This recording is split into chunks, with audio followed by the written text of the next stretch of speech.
Granny and Mimi kitchen থেকে স্বাগত জানিয়ে আজকে আমি রান্নাটা শুরু করছি।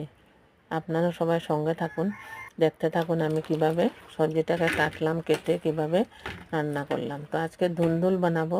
3টা ধুন্দুল নিলাম আর ছোট ছোট শুটকি মাছ নিলাম।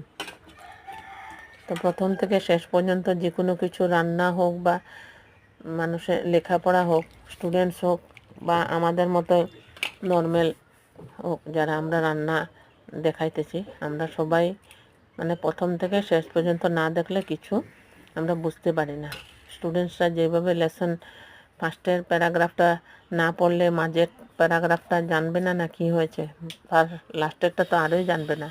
ঠিক তদ্রূপ রান্নাটাও সেইভাবে, যা রান্না আমরা দেখি প্রথম থেকে শেষ পর্যন্ত না দেখলে আমরা ভালোভাবে রাঁধতেও পারবো না, আর রান্নাটাও আমরা রান্না করলে ওইটা টেস্টি হবে না। তাই প্রথম থেকে শেষ পর্যন্ত যে কোনো কিছু দেখলে প্রথম থেকে শেষ পর্যন্ত দেখাটা উচিত আমি ভাবছি।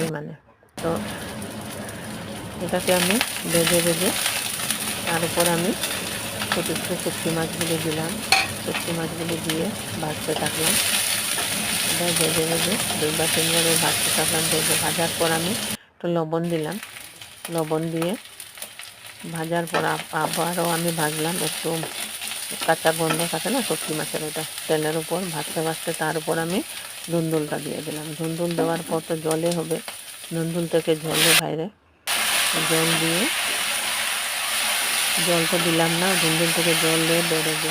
তো এটা ভেজে তারপর আজকে জিরা ধনে দিলাম না, খালি হলুদের গুঁড়ি আরও শুকনো লঙ্কা গুঁড়ি দিয়ে তার উপর কাঁচা লঙ্কা দিয়ে আমি এটাকে রান্না করলাম। তো এভাবে আমি ভাজতে থাকলাম। ভেজে ভেজে যখন এটা হয়ে গেল, তার উপর আমি ধনে পাতা দিলাম। ধনে পাতা দিয়ে আবার আরও কিছুক্ষণ রাখলাম।